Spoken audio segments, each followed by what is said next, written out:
Tuesday edition of the Just Baseball Show. Jack McMullen, Peter Apple, who is one of the real bros of Simi Valley for the next week. We've got kind of a stacked list of things to go through, from Noah Syndergaard bodying Mike Francesa on Twitter all the way to the Hall of Fame ballot being released earlier today. But you are back home in Santa Barbara. I am in your state. And what's funny about that is you said, bro, we got to meet up. I was like, no, we don't. We're 5 hours away. California is a huge state. That's the thing about California. So you're in San Jose, correct? Yeah, I'm now in Marin County, which is just north of San Francisco. And that's crazy. That's the problem with California. You think you're kind of close, but in actuality, I'm probably 7 hours away from you in the same state. And Santa Barbara is along the central coast of California, which is then 2 hours north of LA. So the difference between LA and San Francisco, I think, is 8 hours, like an 8-hour drive. I think it's like 7, like 6.5, 7 if you don't run into too much traffic, but you always run into traffic. You always run into traffic. I mean, going down the 101. Have you taken a little drive down the PCH, the Pacific Coast Highway? Probably the prettiest highway in the world. Yeah, dude. I mean, listen, I'm a Cali boy. I'm not a Cali boy like you, but I'm a Cali boy. Also, I was visiting my brother, who's a freshman at Santa Clara, and he and his friends just kind of operate shirtless. Is that a California thing, or is that just a college D-bag thing? Not even at all. Small story. I used to play junior golf when I was like 11, 12 years old. Congratulations. I almost got kicked off for two times. One, because I was a pretty good golfer when I was young. And I kind of relied on my athletic abilities, because I'm a freak athlete. They called me kind of the Giannis of junior golf, that I could just walk in and just be a freak. Yeah, exactly.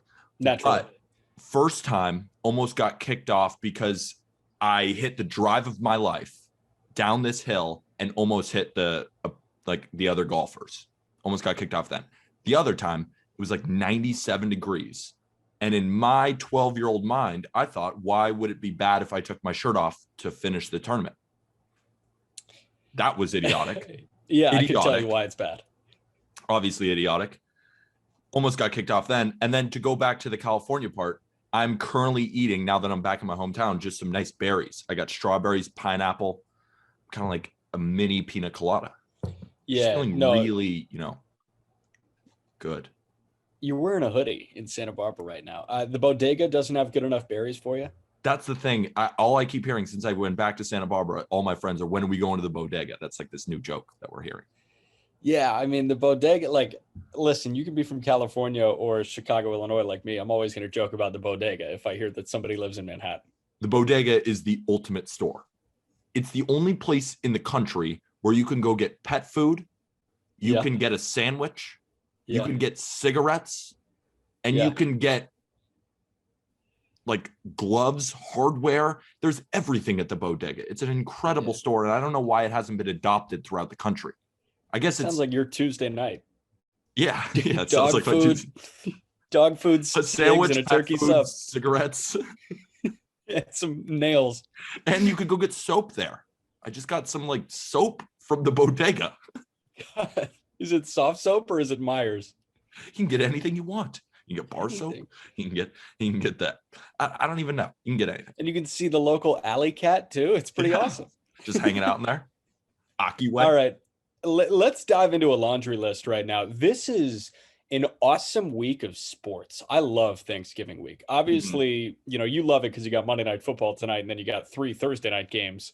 I love it because you've got number 1 South Carolina playing number 2 UConn in women's hoops in the battle for Atlantis right now while we record. You've got number 1 Gonzaga playing number 2 UCLA in college hoops on the men's side tomorrow night. You've got so many of these tournaments in college basketball. You've got college football spanning from Friday to Saturday to Sunday. Not to mention Ball State and Buffalo tonight.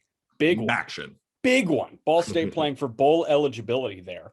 I mean, this is a great week of sports viewing, and it sneaky became a great week of baseball, especially with the impending doom that a lockout presents. We just keep hearing more and more. Lockout is coming. We have a couple weeks, people. Nothing is done. Yeah. And Manfred came out And he said, we understand the time. He keeps saying all this shit, and then just nothing happens. We're about to hit the lockout, December 1st, 11:59. If a deal is not done, people are going to be frozen out. And I don't know how long it's going to last either. But speaking about just how much of a good sports week it is, it's been a pretty good NFL season for me so far. Yeah, winning at 60% against the spread. I'm actually doing better in the NFL than I was doing at baseball. Baseball is much harder because it's every single day, and I'm giving you 3 picks. Sometimes I'll force one in there. The NFL, it's really my best bets. And it's not gambling advice, but 60% against the spread, feeling good. Went 3-1. Steelers, bang. Texans plus 10.5, they won outright. Colts plus 7.5 against the Bills. Colts won 41-15. And then the stupid Panthers in their first home game with Cam Newton. I know Ron Rivera was coming back for the Washington football team, but come on now, Cam, you're going to lose in the home opener? So they didn't win. 3-1 on Sunday. Yeah. Shout out Riverboat Ron. Hey, I was just telling Arm on yesterday's episode, I had Jonathan Taylor this week, and I still lost by 30 points. How? Everybody else sucked. I'll tell you who I had. But before I tell you about Jonathan Taylor, you did a very deep dive into Seiya Suzuki, who just got posted today. Yeah. So Suzuki is eligible to be bid on. You've got the chance of the lockout preventing that. He has until mid to late December to sign, or else he goes back to Nippon Professional Baseball. It sounds like a deal is going to get done for Suzuki. What's so fun about him that you realized? So I did a very deep dive on Seiya Suzuki, and what I found is that he is very similar to Hideki Matsui when he came over from the same league. So Seiya Suzuki is a 27-year-old former shortstop / third baseman, but moved to the outfield where he won 3 Golden Gloves, they call it. The only problem is I look kind of into the advanced defensive metrics, Jack, and they have him as like an average at best fielder because he doesn't have a ton of range, but he has a really strong arm. And his career stats, he's a career 316 hitter, 415 on base percentage, 572 slugging, 182 home runs, and 82 stolen bases. From 2016 to 2021, he hit at least 320 5 times with a WRC plus north of 180 4 times. Damn. Dude. And in 2021, he hit 332, 38 bombs, a 1.090 OPS, and a 211 WRC plus. And he walked as much as he struck out, 16.3% rates in walks and strikeouts. And just going back to the stolen base thing, he's stolen a bunch of bases. 82 is a lot, but just not very efficiently. He only steals at a 62% rate. So I wouldn't expect him to run a lot like he did in the MPB, but he is a super good athlete. So that's the part that I'm looking at, that speed is a part of his game, but don't expect him to steal 20, 25 bags like he did in the NPB. But just getting back to the similarities between him and Matsui, dude, look at their career slash lines. Suzuki, 316. Matsui, 304. 415 for Suzuki and OBP, 413 for Matsui. 572 slugging for Suzuki, 582 slugging for Matsui. 987 OPS, 996 OPS, 170 WRC plus for Suzuki, 168 WRC plus for Matsui. Suzuki recorded a 211 WRC plus, like I said, in his final season, while Matsui recorded a 218 WRC plus in his final season when he hit 50 home runs. And I was doing a lot of comps, kind of seeing where and then I also heard a couple different comps. AJ Pollock of the Dodgers seems to be that kind of comp for this kind of player. And we're most likely expecting him to get 4-year deal around 10 AAV, probably 4 for 40. That's kind of the scuttlebutt. That's the contract, I think, that has been projected. He's a good player. I like his leg lift a lot. It's weird. It doesn't seem like he's all over the place, even though his leg lift is kind of high. It seems like it's mostly a timing thing. And his bat speed is electric. Yeah, I think I'm really done placing, doubt in guys with a big leg lift.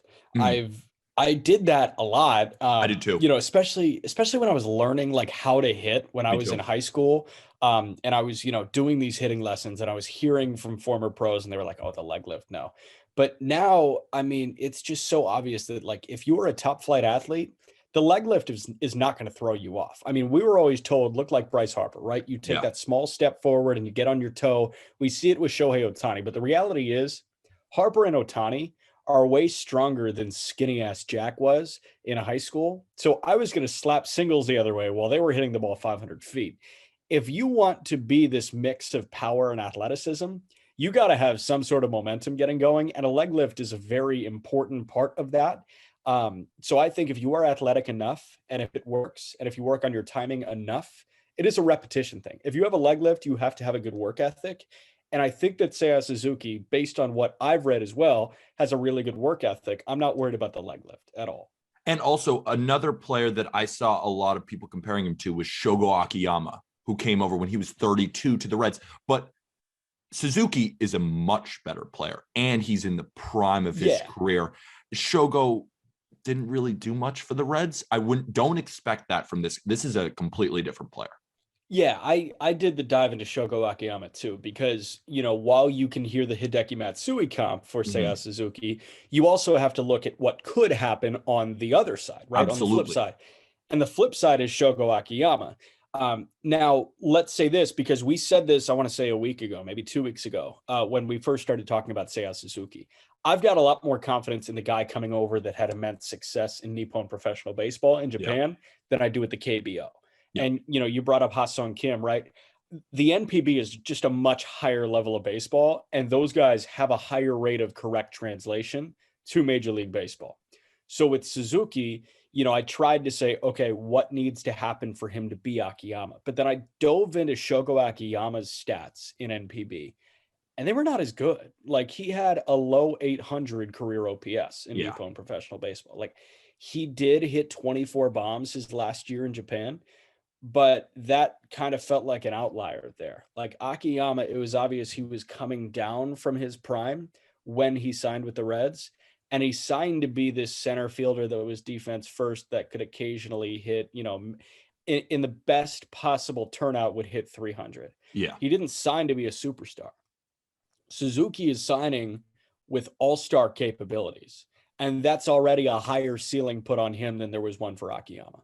And it's interesting too, because in the NPB, there's a big emphasis on hitting for a high batting average. That's a very big thing. It's a cultural thing there, which is it. I love that. I love that. I love that. Yeah.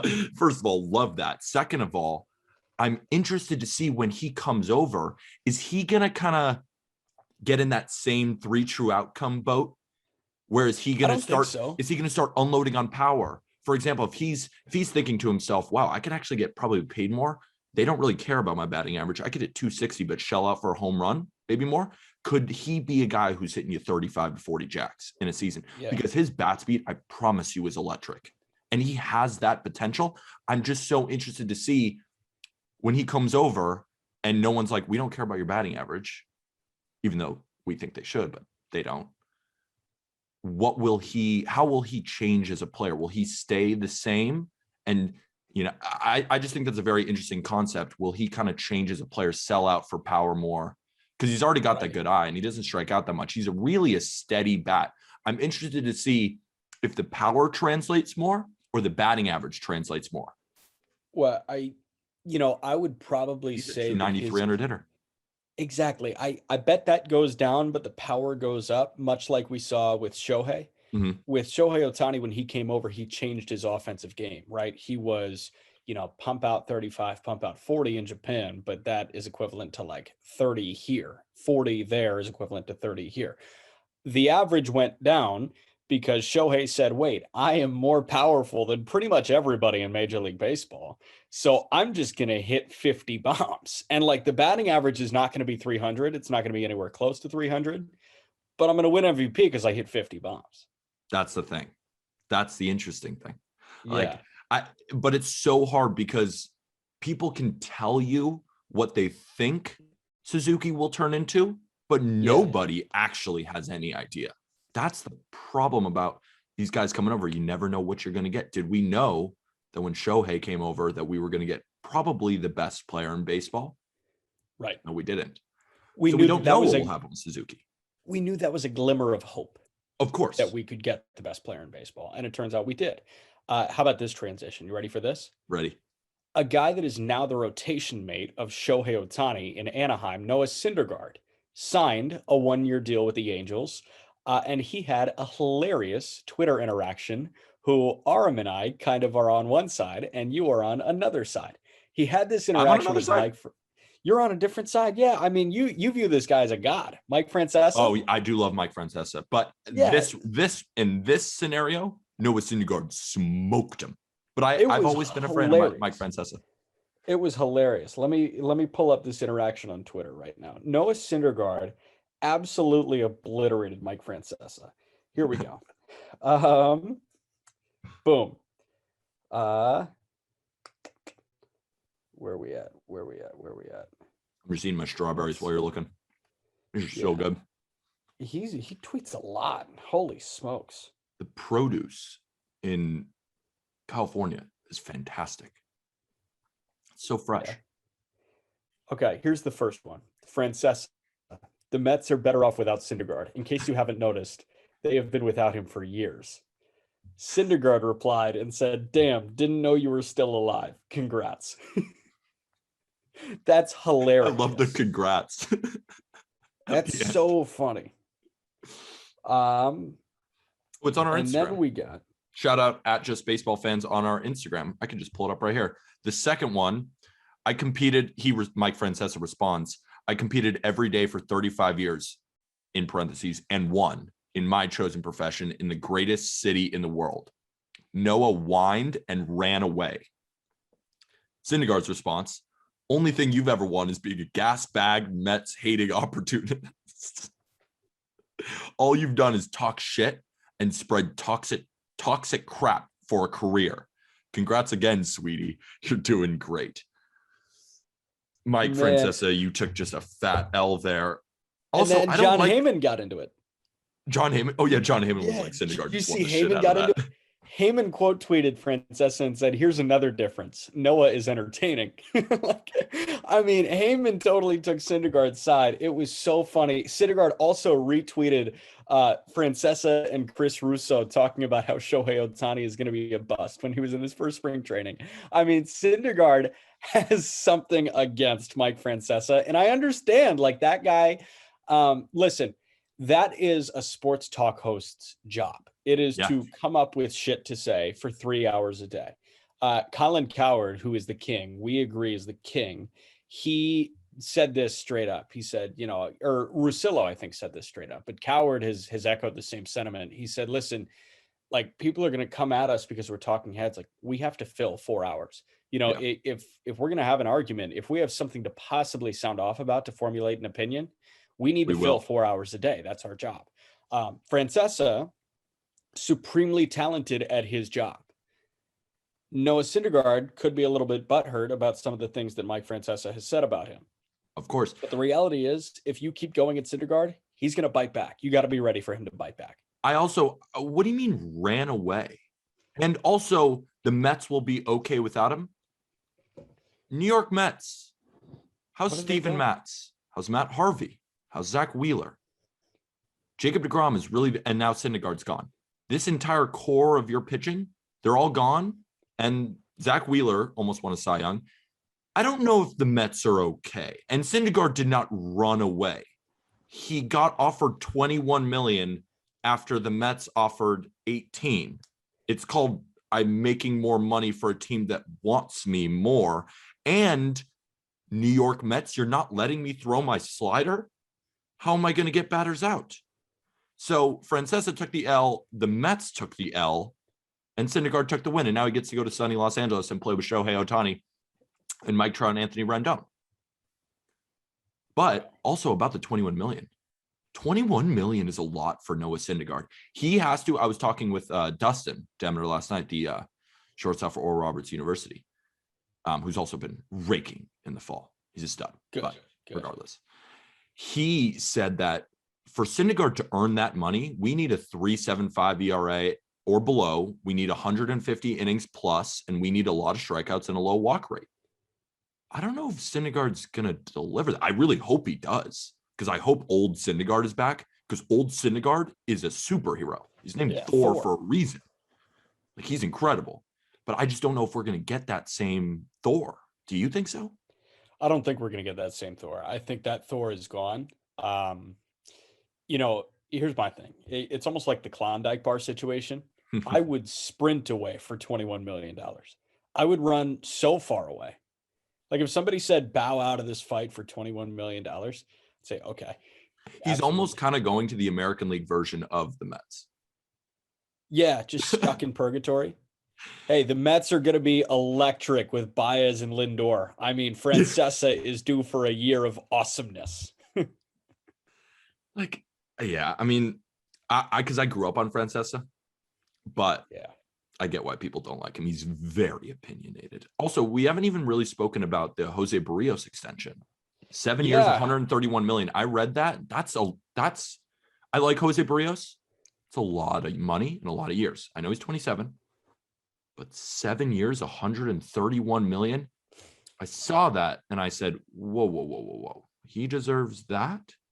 What do you think? So, yes, I think he's one of the most talented pitchers on the planet. Really? And yeah, I do. I really do. I think when this guy is clicking, and we saw it about, I want to say like 3/4 of his starts with Toronto, when this guy is clicking, I mean, he's fastball, changeup, slider, that is wipeout. Like, all three are out pitches on the best day. Barrios, he pitches like he's young still. That's not necessarily a bad thing. At times it is. Situational pitching is not his forte yet, but pure stuff. I mean, this guy has as good an arm talent as really anybody in the American League now. He's got a very not similar repertoire, but him and Freddie kind of similar. Yeah. And the thing is, like, Freddie's an out guy. You saw what Freddie Peralta can do. Like, Freddie Peralta, if you're signing up for a season like Freddie had this year, maybe if you pump up the batting average against a little bit, but also increase the innings for Freddie, I'm signing up for that contract for Freddie Peralta right now. Like, that's the type of stuff that those guys have. It's so good. And Barrios has a bit more command than Freddie had ever had. I'm on Berrios' Savant page right now. A lot of blue. Max exit velocity, not good. Barrel rate, he gives up a lot of hard contact. The whiff rates, not very good. Spin on his individual pitches, not that great. Did he have a great year? 3.52 ERA in 192 innings, striking out 204 guys? Yes. I'm taking that. Here's the thing. Like, when you watch Jose Berrios. How about this?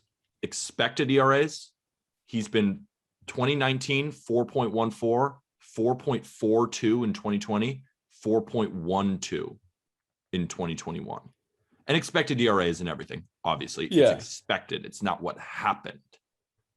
But let's talk about this, though. There's slight cause for concern. I'm not even saying it's a bad contract. I'm just saying, when I saw 7 for 131, I thought immediately that's too much.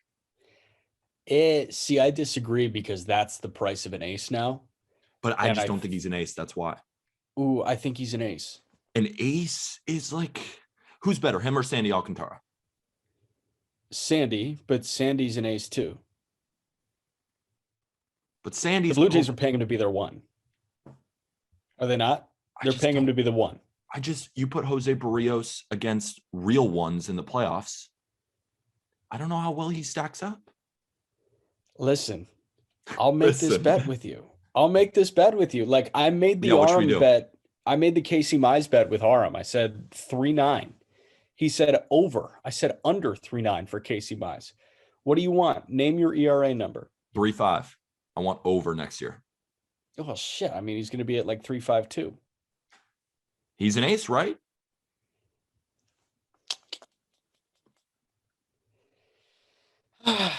But I hate doing this, because I'm not saying Jose Berrios is bad by any stretch of the imagination. I think he's a really good starting pitcher, and I would love him on it if my team. But You're paying him like an ace. I don't view him as an ace. I think that's where I sit. I think he's a very good 2. Similar to Freddie. Not an ace. Here's the very thing. good 2. Here's the thing. But maybe that is a contract for a very good 2 these days. I do like Barrios in regards to Freddie. If I was handed both of them right now and said extend one for 7 years, I'm extending Jose Barrios. Because Berrios has a longer track record of success, I guess. Yeah, and I think his stuff, like, he can just tinker with it a little bit more. Like, when I watch him, I see a guy who can be dominant. I think Not Freddie a lot of pitchers can be that. I think Freddie has a better fastball slider combo. Yeah, but is that dominant? Like, Huascar Ynoa has a good fastball slider combo. But he's been pretty good. He's been good. Yeah, but is he 7 years, 130? If Freddie does it another year, he's 7 years, 130. I agree. So, all right. I that's think the conversation. Yeah, I think that's the conversation. Let's talk Wait, about are we taking the your bet? Yanks. We're taking the bet? Yeah, I'll take the bet. Fuck it. I go under 3.5 for Berrios. Go over. Wow, I'm just signing up for Casey Mize and Jose Barrios to be my guys, huh? Jesus. I'm fucked. Oh, fucked. Let's talk about your Yankees. Oh, I wanted to pose this question about Berrios. If the Yankees handed Berrios 7 for 131, are you jumping? Yeah, I don't want to pay him. It seems like a lot to me, Jack. To be the 2 in New York? I would be a little nervous. I promise. This is how I felt. It had nothing to do with money. team. It's not my. I understand it's not my money, but you have to act like it is in a way. Yeah. And if the Yankees gave it to him, if any team gave it to him, it just felt like a lot of money to me. Listen, if the White Sox go big, I'm not going to have my heart sink like if I'm handed the check at a nice Italian restaurant. I'm going to be like, damn, good for you, Jerry, you're spending. Like I'm not concerned about the financial well-being of my team. I just want wins. You know what I mean? The problem with Berrios, I mean, they're slugging 538 off his fastball. His fastball just seems pretty hittable. Yeah. And he doesn't really have an offering that is that electric. I mean, when you talk about his curveball, which is his most used pitch, 203 batting average against. I mean, if we're talking about an ace, like we look at other aces, their best pitch, your hitters are hitting like 130 against the pitch. Your best pitch, 203. Hey, the Yankees have space for Barrios. They didn't get him, obviously. He's somewhere else in the AL East. They DFA'd Tyler Wade, Rougned Odor, Clint Frazier. Tyler Wade just went to the Angels for a player to be named later. Frazier and Rugi are gone. I mean, you're just kind of sifting out the crap in New York right now. And I love Clint Frazier as a guy. Rougned Odor, aside from punching Jose Bautista, like, okay, I guess he's somewhat likable, but that was a big scar on him. Tyler Wade absolutely filled a role here. Yeah. It's almost the end of a mediocre era for part of the Yankees right now. How do you feel? Seriously, that's I mean, snap it up. It's like, I was even talking to my dad, big Yankee fan too. And it's like, can you believe we gave up on these guys? I'm like, no, it's a good, like, let's get away from all this. Clint Frazier has just been a cloud over the Yankees. We've given Tyler Wade so many different chances. Rougned Odor has been clutch in spots, but like he was hitting third in your order at one point. It's like when we have these players and we slot them in, they're just not performing. And I'm totally fine cutting the cord on these guys. Clint Frazier, people said that trade was a failure. When we traded Andrew Miller for him, Andrew Miller post Yankees has not been that great. We made a jump at Clint Frazier, and Clint Frazier, bat speed is still there. He can still be a good hitter in this league, but it's up here. It's mental with Clint Frazier, right? All the problems with the Yankees media. I mean, I've heard things that they don't like him that much in that sort of sense, in the way that he talks to the media, kind of acting like he was a superstar before, when in reality, he was a bench bat. This is just things that I've heard, but I still wish Clint Frazier the best. I still think he's very talented. I just don't think it maybe makes sense in New York. Tyler Wade, love Tyler Wade, but how many chances have the Yankees given him? He's just not that great of a hitter. And he's not this incredible defender where it's like, a Nick Ahmed, a Kevin Newman, where you're like, the glove is just so good that I don't even care if he hits. It's not that. He's fast, but he's not an auto base stealing guy. I'm fine setting the stage, but I want to talk about the guys in the 40 men because Arm and I talked about them a lot on our podcast episode, and I'm very excited about that. Yeah. Let me just say one quick thing about Clint Frazier. I love reading and watching and listening to Marley Rivera. I think she's one of the strongest people on the Yankee beat. I think she's one of the strongest sports writers in New York. And her relationship with Clint Frazier was a really good one. Because she kind of broke down the walls of Clint Frazier. And whenever he was vulnerable, it would be to Marley. And, seeing Clint Frazier, with that crazy show that he put on for the Yankees at the beginning of 2020. I mean, remember Clint Frazier was a god for a month with the Yankees last year. I mean, he was great for like a month in a 60-game season, so half the year in 2020. But I mean, he just hasn't really worked out. And the reality is Clint Frazier needed a change of scenery just as badly as the Yankees needed to move on from Clint Frazier. Exactly. Because he wasn't going to survive in New York. Exactly. And the way that you need to look at Clint Frazier and Tyler Wade and Rougned Odor is they are Major League Baseball players for the next 5 years, 10 years. Like they are guys that should be on 26-man rosters at all times, but they're not a World Series caliber like impact player. That's not what they are. And the Yankees, more so than 28 other teams, I think the Yankees and the Dodgers are the two where you need to have a World Series expectation every fucking year or Absolutely. else you are dead. And they are not impact players on the Yankees. They can be impact players elsewhere, just not on the Yankees. When you spend the most money, you are expected to have a World Series roster year in and year out. Why else would you spend all that money? Every year. And when you've got those three guys taking up 3 of the 26 spots, you got to get rid of them. And you got to replace them with guys that could be that. Andrew Velasquez is not that. You know what I mean? You have to spend money. Yeah. You got to go spend money to get that guy. You have to spend, $8 million a year on your backup shortstop because that's what they expect from you. That's what your fan base expects from the Dodgers and the Yankees. The Dodgers, now that they were spoiled with Chris Taylor being their bench Swiss Army knife piece, they won't accept anything less than Chris Taylor, which is impossible to find. He was the best bench Swiss Army knife in baseball.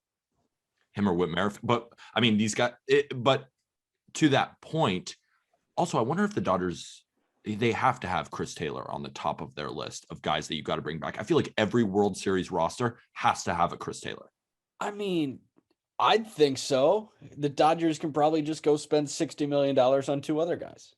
But talking about the Yankees moves, who they added to their 40 men, do you guys remember when we talked about Oswaldo Cabrera, the infielder? What about right-handed pitcher Ron Marinaccio, the guy who's striking out 14 per 9, the 26-year-old in AAA? I told you he's a guy to watch. Also, Everson Pereira is a stud outfield prospect. We talked about him too.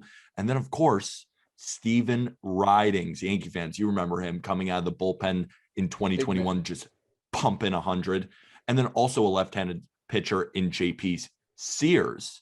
So I think it was just, it was very cool to see. We talked about all these guys on a podcast. We released the same day, and then all those guys are added to the 40-man roster. It really felt good for my ego above all else. Yeah, good.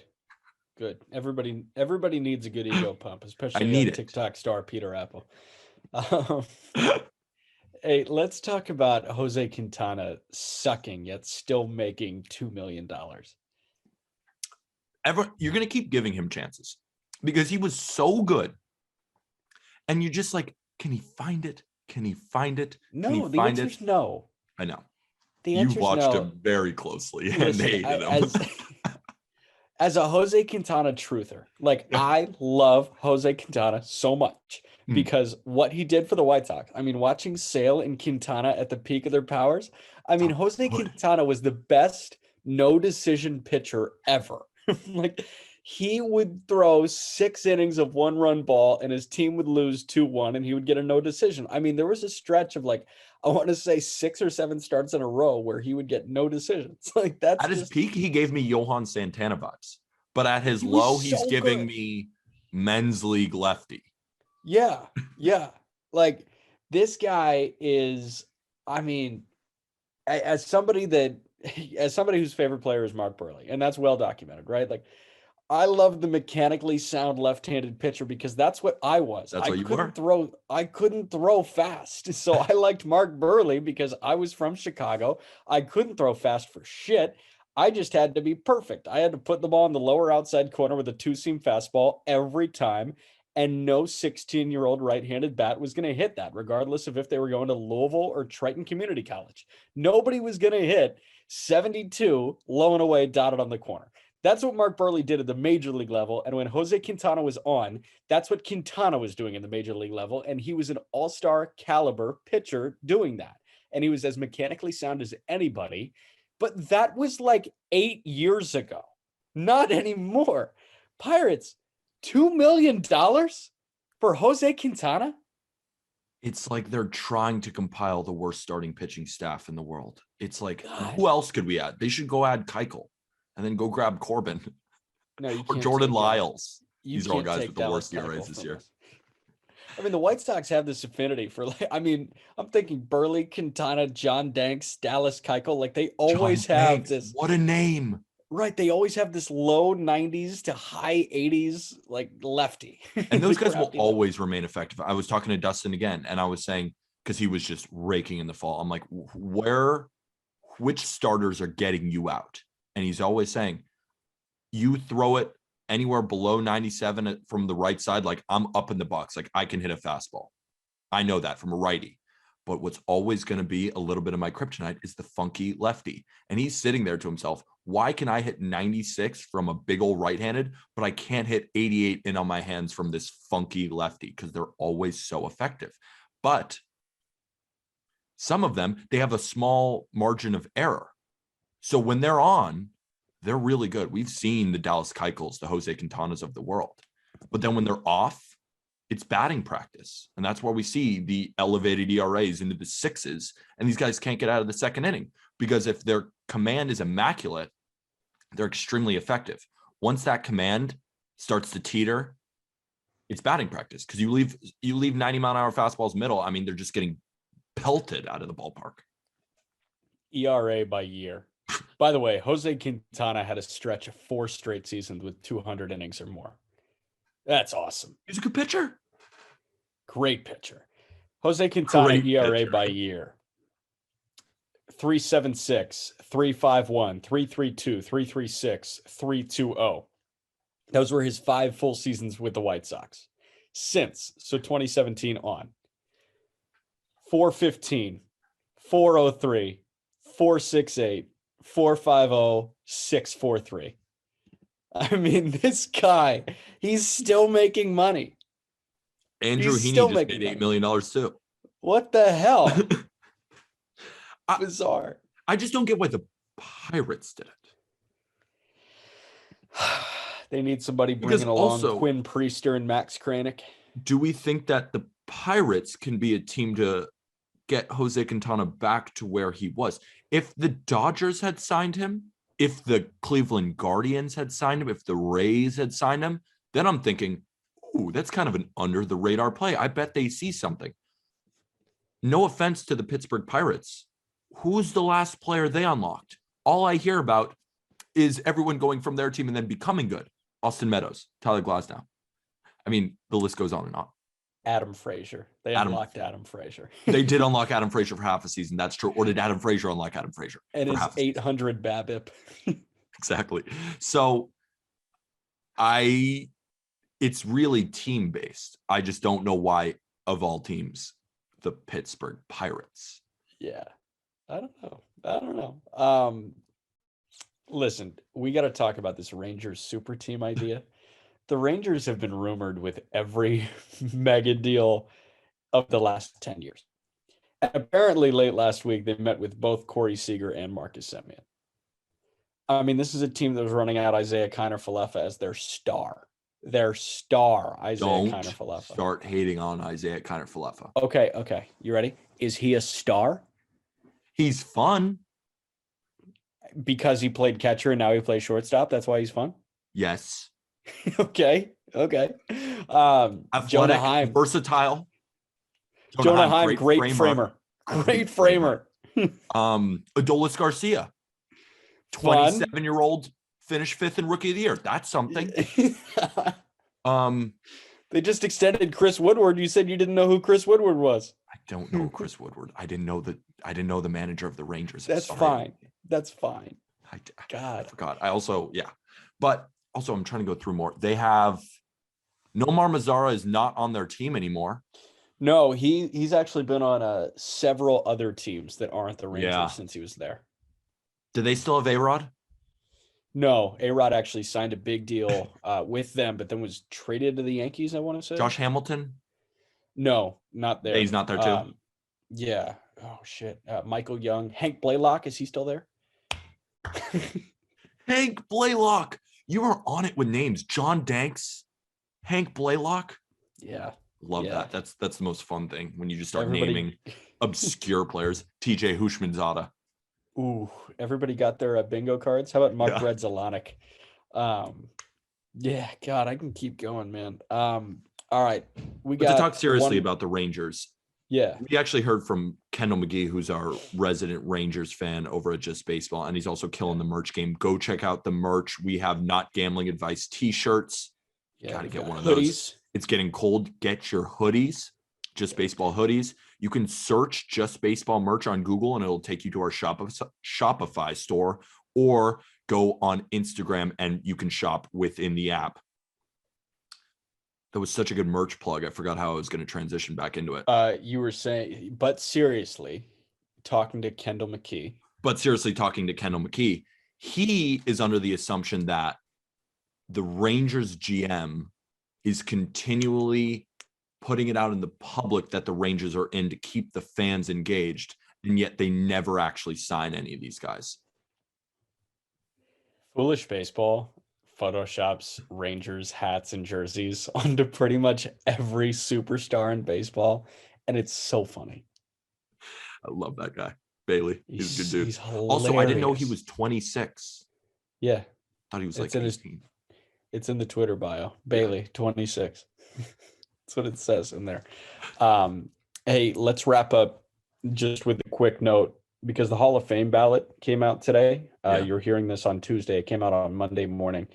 Hall of Fame ballot, guys on their final years. Got Barry Bonds, Roger Clemens, Curt Schilling, and Sammy Sosa. We talked about this last week. I mean, this is the year to make your decision on the steroid thing. It's notable crazy. First balloters. But we have to emphasize that. Yeah. This is the year.